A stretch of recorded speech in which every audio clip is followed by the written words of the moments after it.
कक्षा 11वीं विषय रसायन शास्त्र अध्याय 4 रासायनिक आबंधन तथा आणविक संरचना। इसमें आज हम 3 अंकों के प्रश्नों को समझेंगे और इसके पहले 1 अंक 2 अंक और इसके पीछे के पाठों के वीडियो बने हुए हैं। आप जो है डिस्क्रिप्शन बॉक्स की प्लेलिस्ट में जा कर के सारे वीडियो देख सकते हैं, फिजिक्स के भी, केमिस्ट्री के भी और इंग्लिश के भी। तो चलिए देख लेते हैं इसका पहला प्रश्न क्या है। तो निम्नलिखित अणुओं में कार्बन परमाणु कौन से संकर कक्षक प्रयुक्त करते हैं। तो इसमें हमको संकरण बताना है। तो ये जो कार्बन है ये sp3 है, ये भी कार्बन है sp3 है। जनरली जब कार्बन सिंगल बंध से जुड़ा होता है तो sp3 संकरण होता है और जब डबल बंध से जुड़ा होता है तो वो sp2 होता है। और यदि ट्रिपल बॉन्ड से 3 बंधों से जुड़ा होता है तो sp होता है। चलिए यहाँ इसके साथ सिंगल बंध ही होंगे। यदि हम इसकी संरचना बनाएं तो इस तरह से यहाँ पर हमको ये बनाना पड़ेगा कि यहाँ ये H है, यहाँ H है, यहाँ H है और ये आगे की ओर ये बढ़ जा रहा है CH। तो इस तरह से यहाँ पर ये सिंगल बंध ही है। तो ये कि कैसा हो गया sp3। फिर ये वाला C देखते हैं तो इसके साथ कौन सा बंध है, डबल बंध है, तो ये क्या हो गया sp2। फिर ये C, ये इसके साथ सिंगल बंध रहेंगे तो ये क्या हो जाएगा, sp3 हो जाएगा। इसी तरह से यहाँ से देखते हैं, इस कार्बन की बात करते हैं तो ये क्या हुआ sp3, और इस कार्बन की बात करते हैं तो ये भी क्या हो जाएगा sp3, क्योंकि ये अगल बगल जितने भी परमाणुओं से जुड़ा है सिंगल बंध से जुड़ा हुआ है। इसी तरह से डी नंबर में देखते हैं तो ये कार्बन की बात करते हैं तो ये कार्बन जो है ये sp3 का है और ये जो ये कार्बन है ये सिंगल बंध का है। तो चलिए इसको देख लेते हैं कैसे। यहाँ पर देख लेते हैं, जब हम ये CH3 लिखेंगे तो CH3 और यहाँ C और इसके बाद ये डबल बॉन्ड O और फिर हम क्या लिखते हैं H। तो ये कार्बन के साथ डबल बॉन्ड आ गया। तो जब डबल बॉन्ड से जुड़ता है तो कैसा हो जाता है sp2। तो ये sp2 रहेगा, यहाँ पर sp3 रहेगा। इसी तरह से ये CH3 है तो ये sp3 रहेगा। अब ये जो C है तो ये C ऐसे डबल बॉन्ड से जुड़ेगा और फिर सिंगल बॉन्ड से जुड़ेगा। तो इसके पास डबल बॉन्ड जैसे ही आएगा तो ये क्या हो जाएगा, sp2 हो जाएगा। इस तरह से हमको संकरण देखना है इसका।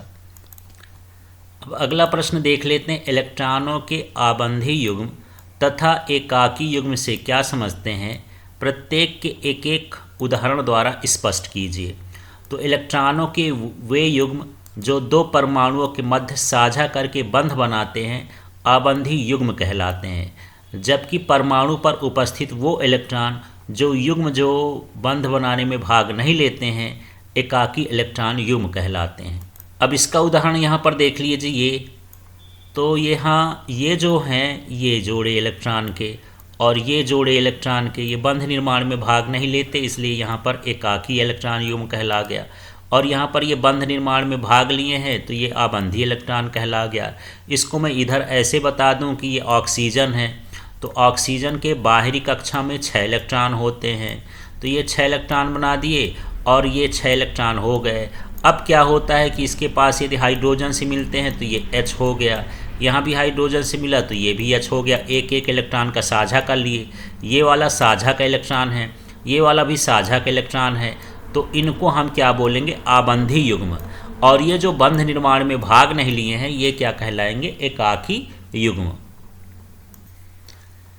अब निम्नलिखित अणुओं तथा आयनों की लुईस संरचनाएं। लुईस संरचनाओं का मतलब ये है कि इनके इलेक्ट्रॉनों को बिंदु के अनुसार हमको व्यक्त करना है। तो ये सल्फर है, सल्फर की बाहरी कक्षा में 8 इलेक्ट्रॉन होते हैं और ये जब 2 हाइड्रोजन से मिलता है तो उनसे ये साझा कर लेता है। तो साझा करके यहाँ बंध बना लिया, यहाँ बंध बना लिया। अब ये 2 इलेक्ट्रॉन बच गए। तो इस तरह से हम इसकी संरचना को ऐसे दे सकते हैं कि यहाँ पर कितने इलेक्ट्रॉन थे इसकी बाहरी कक्षा में, 8। तो ये 2 हो गए, ये 2 हो गए, ये 4 हो गए। 1 इलेक्ट्रॉन इसका है, 1 इलेक्ट्रॉन ये साझे से बना लिया, 1 इलेक्ट्रॉन ये है, 1 इलेक्ट्रॉन साझे से। इस तरह से इसकी जो संरचना है ये लुईस संरचना कहला गई। इसी तरह से अब हम सिलिकॉन का देख लेते हैं।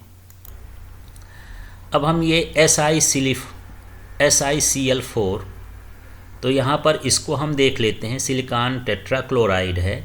तो सिलिकॉन टेट्राक्लोराइड में हम ये देख रहे हैं कि सिलिकॉन के बाहरी कक्षा में 4 इलेक्ट्रॉन हैं। देख लीजिए ये सिलिकॉन के बाहरी कक्षा में कितने इलेक्ट्रॉन हैं, 4। अब ये जितने भी क्लोरीन आएंगे एक एक इलेक्ट्रॉन इसमें से साझा करेंगे, तो इस तरह से एक एक इलेक्ट्रॉन इसमें सब में बढ़ गए हैं। तो इस तरह से हम यदि इसको व्यक्त कर देंगे तो ये इसकी कौन सी संरचना हो जाएगी, लुईस संरचना हो जाएगी। तो इस तरह से यहाँ पर ये सब जुड़ा हुआ है। अब यहाँ पर बेरिलियम फ्लोराइड या बेरिलियम डाइफ्लोराइड को हम देखते हैं, तो बेरिलियम की बाहरी कक्षा में 2 इलेक्ट्रॉन हैं और फ्लोरीन की बाहरी कक्षा में 7 इलेक्ट्रॉन हैं। तो हम वो सातों को और दर्शा सकते हैं, जैसे यहाँ पर अब देख लीजिएगा, यहाँ पर क्लोरीन की बाहरी कक्षा में 7 इलेक्ट्रॉन हैं, तो ये हर क्लोरीन में हम 7 दर्शाए हैं। और यहाँ पर जो सिलिकॉन है उसकी बाहरी कक्षा में 4 इलेक्ट्रॉन है, तो यहाँ पर देख लीजिए यहाँ 2 इलेक्ट्रॉन है, तो एक सिलिकॉन का है, एक किसका है, क्लोरीन का है। इसी तरह से यहाँ पर फ्लोरीन है, तो फ्लोरीन की बाहरी कक्षा में 7 इलेक्ट्रॉन होते हैं, तो ये 2, 2, 4, 2, 6, ये 7 इलेक्ट्रॉन इसमें है और एक साझेदारी से बन गया है, तो उसके पास 8 इलेक्ट्रॉन हो गए। इसी तरह से यहाँ पर भी हम देख लेते हैं कि ये कार्बन है, तो कार्बन की बाहरी कक्षा में 4 इलेक्ट्रॉन होते हैं, तो यहाँ पर ये देख लेते हैं कि ये 2 इलेक्ट्रॉन ये हो गए, 2 इलेक्ट्रॉन ये हो गए, जिनमें से एक ऑक्सीजन का है, ये भी ऑक्सीजन का है, और यहाँ पर ये इसके 2 इलेक्ट्रॉन हो गए। तो इस तरह से ये साझेदारी करके बनाता है। फिर से ऐसा देख लीजिए कि यहाँ पर कार्बन के साथ कितने इलेक्ट्रॉन हैं, ये 2 और ये कितने हो गए, 4, इस तरह से। तो यहाँ पर एक ऑक्सीजन जुड़ जाता है इसके साथ और एक ऑक्सीजन जुड़ जाता है इसके साथ, और यहाँ भी एक ऑक्सीजन जुड़ता है, लेकिन ये 2 इलेक्ट्रॉन इकट्ठा साझा यहाँ डबल बॉन्ड करते हैं, या आपस में जुड़ करके डबल बॉन्ड बनाएंगे, ये क्या बनाएंगे, सिंगल बॉन्ड बनाएंगे। इस तरह से इसकी संरचना हो जाएगी। अब ये आ जाते हैं HCOH, ये फार्मिक एसिड है। इसमें कुछ नहीं, कार्बन में आपको 4 इलेक्ट्रॉन बना देना है, एक एक हाइड्रोजन का, यहाँ पर ऑक्सीजन का, फिर यहाँ पर ऑक्सीजन का, ये हाइड्रोजन का, इस तरह से बनाना है। देख लीजिए कैसे, जैसे कार्बन की बाहरी कक्षा में कितने इलेक्ट्रॉन हैं, तो ये बाहरी कक्षा में कितने इलेक्ट्रॉन हैं, 4, तो इस तरह से हम ये बना दिए हैं। फिर इसके बाद ये हाइड्रोजन आया, तो हाइड्रोजन भी एक इलेक्ट्रॉन साझेदारी करता है, तो ये हाइड्रोजन आ गया। इसके सामने ऑक्सीजन आ गया, 2 इलेक्ट्रॉन दे करके साझेदारी करता है। फिर इसके सामने ऑक्सीजन आया, तो 1 इलेक्ट्रॉन दे करके इधर साझेदारी करता है और 1 इलेक्ट्रॉन दे करके ये हाइड्रोजन से साझेदारी करता है। लेकिन ऑक्सीजन की बाहरी कक्षा में तो 6 इलेक्ट्रॉन होते हैं, तो ये 2 इधर हो गए, 2 बचेंगे तो 2 इधर कर देंगे, ये 2 हो गए। अब यहाँ पर 2 थे, इसके भी 6 होते हैं, तो एक जोड़ा इधर बचेगा, एक जोड़ा इधर बचेगा। तो इस तरह से बिंदुओं से यदि हम दर्शा देंगे तो ये इसकी क्या कहला जाएगी, लुईस संरचना। इसको आप कॉपी में बना के देखेंगे तो आराम से अच्छे से बन जाएगा। अगला प्रश्न समझते हैं, अष्टक नियम को परिभाषित कीजिए तथा इस नियम के महत्व और सीमाओं को लिखिए। तो इस नियम का प्रतिपादन लुईस ने किया था। इनके अनुसार यदि किसी तत्व के संयोजी कोष में 8 इलेक्ट्रॉन हैं तब रासायनिक रूप से निष्क्रिय होता है, माने क्रिया नहीं करता है, स्थायी होता है। लेकिन यदि बाहरी कोष में इलेक्ट्रॉन न हो तो परमाणु या अणु का निर्माण करते समय इलेक्ट्रॉन का आदान प्रदान या साझा करके 8 इलेक्ट्रॉन पूर्ण करने का प्रयास करता है। यही अष्टक का नियम है।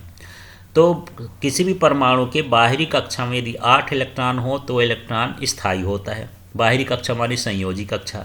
यदि किसी के कक्षा में 8 इलेक्ट्रॉन नहीं है तो वह इलेक्ट्रॉनों का आदान प्रदान करता है या साझा करता है और अपने अष्टक को पूर्ण करने का प्रयास करता है। यही अष्टक का नियम है।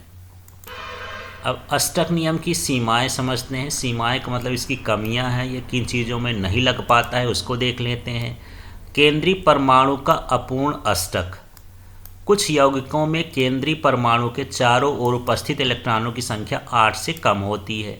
जैसे यहाँ पर ये देख लीजिए हाइड्रोजन, अब इसमें ये साझा किए हैं तो इनके पास 2 ही इलेक्ट्रॉन हो गए, तो ये 8 तो नहीं है, तो इस तरह से ये इतने ही इलेक्ट्रॉनों में स्थायी हो जाता है। यहाँ पर देखते हैं ये लिथियम है, तो लिथियम ये क्लोरीन के साथ बनाता है, तो क्लोरीन का तो अष्टक पूरा होता है लेकिन लिथियम का अष्टक पूरा नहीं होता है, क्योंकि लिथियम की बाहरी कक्षा में एक ही इलेक्ट्रॉन होता है और वहाँ पर ये कितना है, 7 होता है। तो इस तरह से इसका अष्टक तो पूरा होता है, इसका अष्टक नहीं होता, ये सहसंयोजी बंध बना लेता, आयनिक बंध नहीं बना रहा है। इसी तरह से ये बेरिलियम के साथ हम यहाँ पर देख लेते हैं कि यहाँ बेरिलियम जो है हाइड्रोजन और हाइड्रोजन के साथ मिल कर के BeH2 बनाता है, लेकिन इसकी बाहरी कक्षा में 8 इलेक्ट्रॉन तो नहीं है, तो कुछ ऐसे तत्व भी होते हैं जिनमें यह नियम नहीं लगता है। इसके बाद दूसरा है विषम इलेक्ट्रॉन अणु। उन अणुओं जिनमें इलेक्ट्रॉनों की कुल संख्या विषम होती है, ये सभी परमाणु अष्टक नियम का पालन नहीं कर पाते हैं। जैसे यहाँ पर हम देख लेते हैं, ये नाइट्रोजन है, इसकी बाहरी कक्षा में कितने इलेक्ट्रॉन हैं? 5 होते हैं। फिर से देख लीजिए, इसकी बाहरी कक्षा में ये 2 हो गए और ये 3 हो गया। अब ये डबल बॉन्ड बना करके ऑक्सीजन के साथ यदि जुड़ जाता है तो यहाँ एक इलेक्ट्रॉन नाइट्रोजन दिया होगा, एक इलेक्ट्रॉन यहाँ भी दिया होगा, तो 2 2 4 एक 5 ही इलेक्ट्रॉन इसके बाहरी कक्षा में हो पाते हैं। तो इस तरह से यहाँ पर ये अष्टक नियम का पालन नहीं करता है नाइट्रोजन। अब है प्रसारित अष्टक। तो इन तत्वों के अनेक यौगिकों में केंद्रीय परमाणु के चारों ओर 8 से अधिक इलेक्ट्रॉन होते हैं, तो उसे प्रसारित अष्टक कहते हैं। जैसे यहाँ पर देख लीजिए फास्फोरस है। अब यहाँ पर 1 2 3 4 5 क्लोरीन जुड़े हैं, मतलब 5 दूनी 10 इलेक्ट्रॉन हैं। तो क्या इसका अष्टक पूरा हुआ? नहीं हुआ। तो इस तरह से कुछ तत्वों में अष्टक से ज़्यादा भी इलेक्ट्रॉन होते हैं, तब भी स्थायी होते हैं। अब यहाँ सल्फर के साथ फ्लोरीन देखते हैं, तो 1 2 3 4 5 6, यहाँ पर 6 फ्लोरीन है और एक बंध बनाने में 2 इलेक्ट्रॉन लगते हैं, तो ये 6 दूनी कितना हो गया? 12 इलेक्ट्रॉन। क्या इसका अष्टक पूरा हुआ? नहीं हुआ। तो जिसमें अष्टक से भी ज़्यादा इलेक्ट्रॉन होते हैं, उन अष्टक को हम क्या बोलते हैं? प्रसारित अष्टक बोलते हैं। अब इस अष्टक नियम का महत्व भी समझते हैं। उदासीन परमाणु से संबंधित धन आयनों ऋण आयनों में बनने की सरलता का पता चलता है। धन आयनों ऋण आयनों को ठोस में व्यवस्थित होने की विधि अर्थात क्रिस्टलीय यौगिक जालक निर्मित होने की विधि का पता चलता है। चलिए अगला प्रश्न देखते हैं। निम्नलिखित अणुओं की आकृति की व्याख्या VSEPR सिद्धांत के अनुरूप कीजिए। तो सबसे पहले यहाँ क्या दिया है? BeCl2। तो देखिए अणु हो गया BeCl2 और ये इस तरह से इसके साथ साझेदारी करता है Ba के साथ, ये ClCl। तो यहाँ पर जो इलेक्ट्रॉन युग्म हैं बंधी वाले, जो बंध बना के जोड़े हैं, वो कितने हैं? एक जोड़ा ये हो गया, दूसरा जोड़ा ये हो गया, तो 2 हो गया। क्या इसमें कोई एकाकी इलेक्ट्रॉन युग्म है? एकाकी इलेक्ट्रॉन युग्म का मतलब ऐसा इलेक्ट्रॉन का जोड़ा जो बंध निर्माण में भाग नहीं लेता, तो इसमें नहीं है, तो इसका मान 0 हो गया। तो इसमें इसकी आकृति कैसी हो गई? रेखी होती है जब यहाँ पर 2 आ जाता है, इनका दोनों को मिला करके योग। इसके बाद हम यहाँ पर BCl3 देखते हैं, बोरान ट्राइक्लोराइड। तो इसमें हम देखते हैं ये साझा हुआ, ये साझा हुआ, ये साझा हुआ, तो कितने यहाँ पर बंध बने? 3। और यहाँ पर इलेक्ट्रॉन युग्म जो है, एकाकी इलेक्ट्रॉन युग्म बंध के अलावा कोई नहीं है, इसलिए यहाँ पर कितना हुआ? 0। इनका टोटल कितना हो जाएगा? 3। और जब 3 होता है तो ये 3 कोनों में व्यवस्थित हो जाते हैं, तो इन्हें हम क्या कहते हैं? त्रिकोणीय समतलीय आकृति। इसके बाद यहाँ पर देखते हैं सिलिकॉन टेट्राक्लोराइड है, ये साझेदारी करके ये 1 2 3 और ये 4 बंध बना लेते हैं। तो इस तरह से यहाँ पर 4 जोड़े इलेक्ट्रॉन हैं बंध वाले, तो 4 हो गया। एकाकी इलेक्ट्रॉन नहीं है इसमें, अब इसको हम जोड़ेंगे तो टोटल कितना आएगा? 4। तो इस तरह से ये चारों कोनों में बराबर रूप से व्यवस्थित हो जाते हैं। तो कैसी आकृति प्राप्त होती है? चतुष्फलकी प्राप्त होती है। अब यहाँ पर देखते हैं ये आर्सेनिक है और ये पेंटाफ्लोराइड से जुड़ा हुआ है। तो इस तरह से यहाँ पर जो बंध बन रहे हैं, ये कितने बन रहे हैं? 5। तो 5 जोड़ इलेक्ट्रॉन है, 5 बंध हो गया, तो ये 5 बंध हो गया, तो ये त्रिकोणीय द्विपिरामिडीय होती है। इसका मतलब ये है कि 3 कोनों में जो है Si ये केंद्रीय परमाणु हो गया और 3 कोनों में जो हैं ये फ्लोरीन इकट्ठा होता है। इसके अलावा जो 2 फ्लोरीन हैं ये अलग से यहाँ पर लगते हैं, तो इसलिए यहाँ पर क्या बन जाता है? त्रिकोणी भी है और 2 इधर उधर जाते हैं, इसलिए कैसा हो गया? द्विपिरामिडीय। तो त्रिकोणी और द्विपिरामिडीय संरचना इसकी होती है। अगला देख लेते हैं, यहाँ H2S है। तो यहाँ पर हम देख रहे हैं एक ये बंध का जोड़ा है H के साथ, ये बंध का जोड़ा है H के साथ। तो कितने बंध बने हैं? 2। और आपको ये दिखाई दे रहा होगा कि ये वाला और ये वाला जो इलेक्ट्रॉन का जोड़ा है ये बंध निर्माण में भाग नहीं लेता लेकिन संरचना निर्माण में भाग लेता है। तो ये जो हैं ये कितने एकाकी इलेक्ट्रॉन युग्म हो गए? 2। तो 2 जोड़े इलेक्ट्रॉन जो हैं बंध निर्माण में भाग नहीं ले रहे हैं, इनको एकाकी इलेक्ट्रॉन युग्म कहते हैं। तो इनकी कुल संख्या कितनी हो गई? 4 हो गई। तो इस तरह से ये 4 कोनों में व्यवस्थित होकर के भी आकार की आकृति बनाते हैं। इसके बाद ये फास्फीन है, pH3 है। तो यहाँ पर देख लेते हैं कि यहाँ एक जोड़ा इलेक्ट्रॉन, 2 जोड़ा इलेक्ट्रॉन, 3 जोड़ा, ये बंध बनाने वाले कितने हो गए? 3। और एक ऐसा इलेक्ट्रॉन होता है जो स्वतंत्र होता है, किसी बंध निर्माण में भाग नहीं लेता, वो कितने हो गए? 1। तो इसमें कितने हो जाएंगे? 4। तो 4 कोनों में व्यवस्थित होकर ये कैसी संरचना बना देते हैं? पिरामिडीय संरचना बनाते हैं। अब हम अगला प्रश्न देखते हैं। SO3, NO2 तथा NO3- की अनुनादी संरचनाएं लिखिए। तो हम पहले पढ़ चुके हैं अनुनादी संरचना क्या होती है कि जब एक ही यौगिक के संरचना सूत्र को हम कई विभिन्न प्रकार के तरीक़ों से लिख सकते हैं तो उसे हम क्या कहते हैं? अनुनादी संरचना। यहाँ पर हम देख रहे हैं ये SO3 है, तो यहाँ पर ये S हो गया और ये 3 ऑक्सीजन जुड़ गए तो ये SO3 हो गया। यहाँ पर ये जो सीधे बने हैं ये 2 बंध डबल बॉन्ड हो गया और ये जो तीर वाला बंध है इसका मतलब ये उपसहसंयोजी बंध है, इनको इलेक्ट्रॉन दान में मिला है। अब दूसरी कंडीशन ये हो सकती है कि ये डबल बॉन्ड इनको मिल जाए और बंध वाला ये हो जाए। तीसरी संरचना ऐसी मिल सकती है कि डबल बॉन्ड इधर हो जाए, ये इधर हो जाए। तो इस तरह से यहाँ पर कि इसकी 3 संरचनाएं हो जाती हैं। तो ये तीनों एक ही तरह की संरचना, एक ही अणु की है। इन संरचनाओं को हम क्या बोलते हैं? अनुनादी संरचना।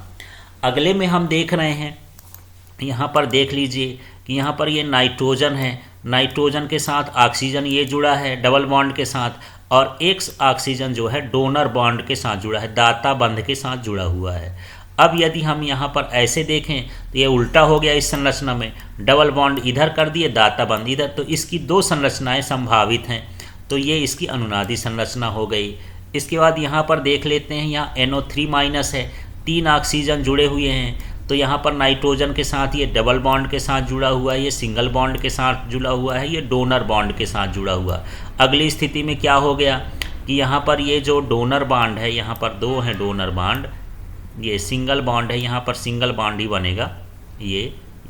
तो यहाँ सिंगल बॉन्ड के साथ तो डोनर बॉन्ड तो इधर हो गया, ये डबल बॉन्ड वाला इधर चेंज हो गया, इंटरचेंज हो गया, इस साइड आ गया, तो इसकी दूसरी संरचना हो जाएगी।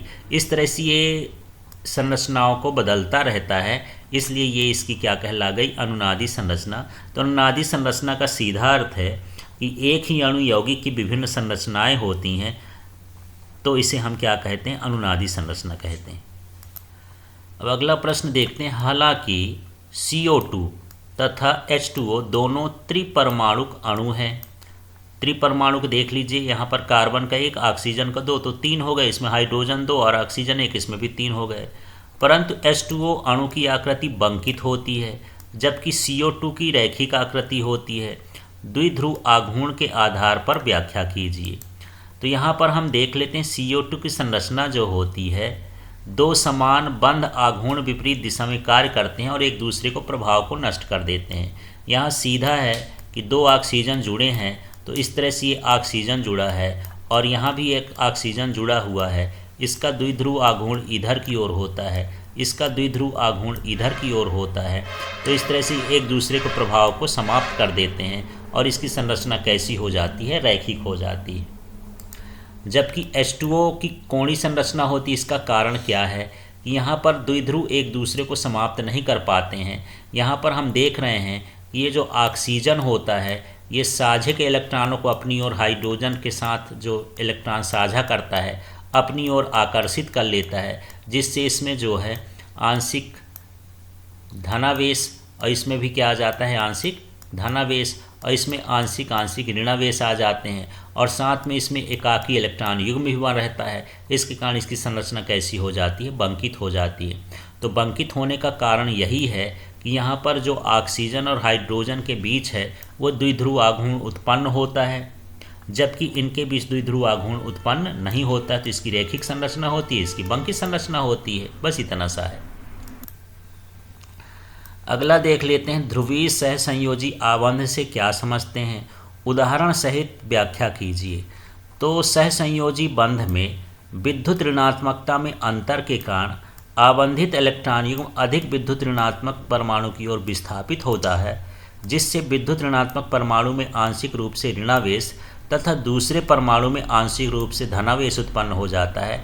ऐसा बंध ध्रुवीय सहसंयोजी बंध कहलाता है। चलिए एक एग्जाम्पल समझते हैं। यहाँ पर मान लीजिए हाइड्रोजन है और एक इलेक्ट्रॉन ये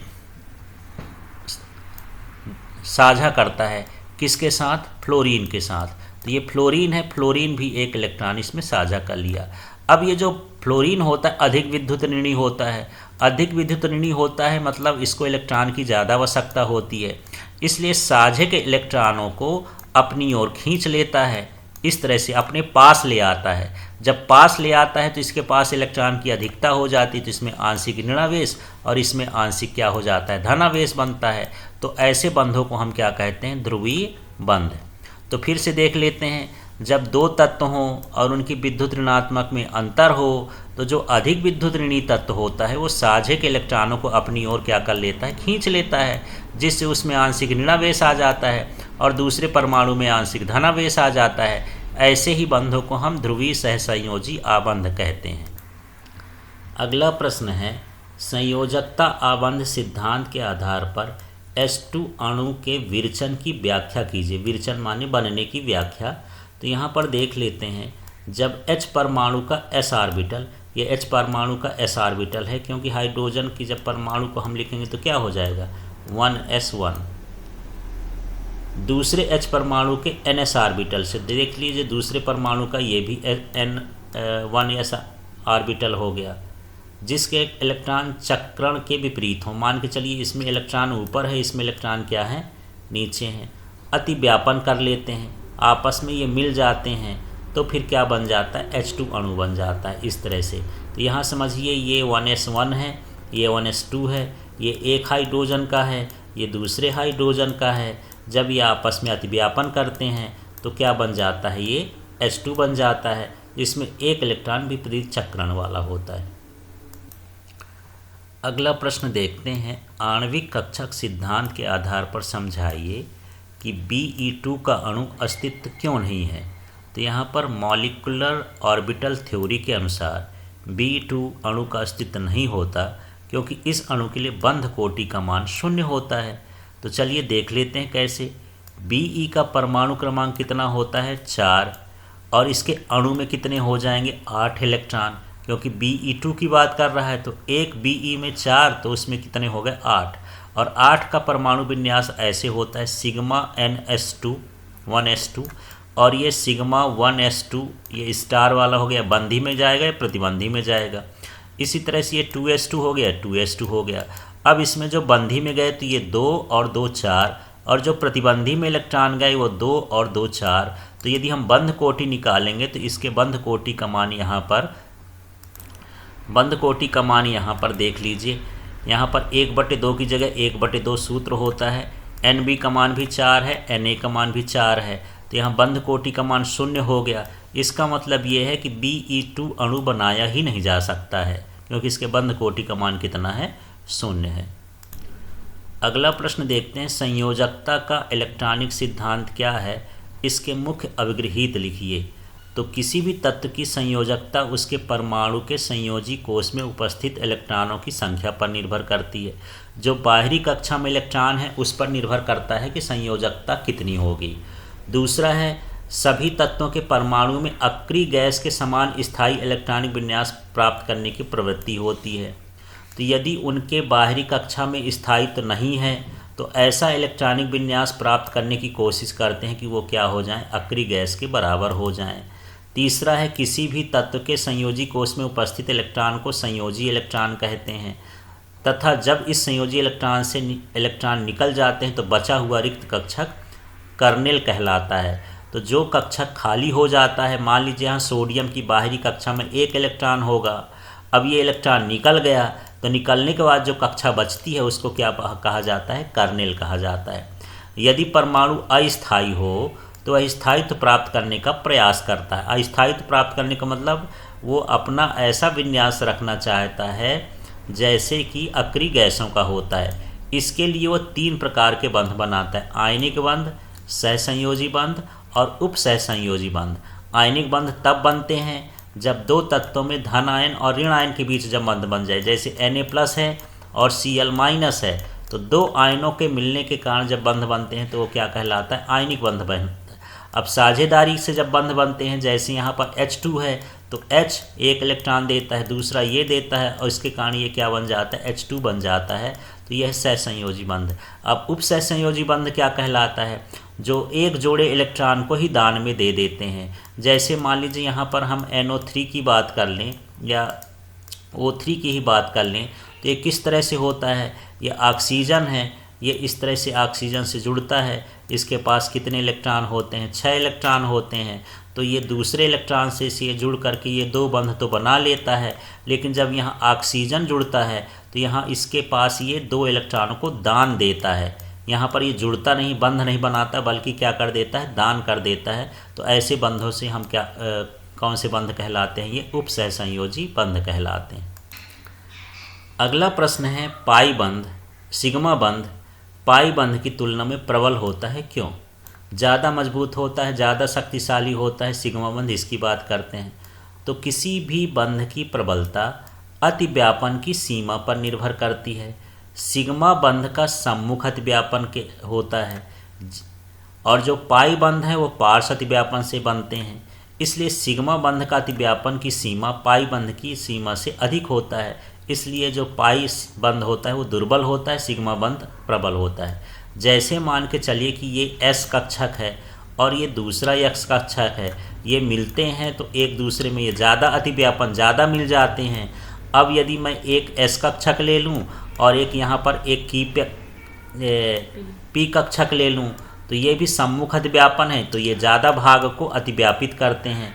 अब जब पाई बंध बनता है तो इस तरह से बनता है, तो ये एक दूसरे से थोड़ा ही मिल पाते हैं। यहाँ पर अतिव्यापन की सीमा क्या होती, कम होती है, इसलिए पाई बंध जो होता है दुर्बल होता है और सिग्मा बंध क्या होता है, प्रबल होता है। अगला प्रश्न है, विद्युत संयोजी तथा सहसंयोजी यौगिकों में से किनके क्वथनांक उच्च होते हैं और क्यों होते हैं?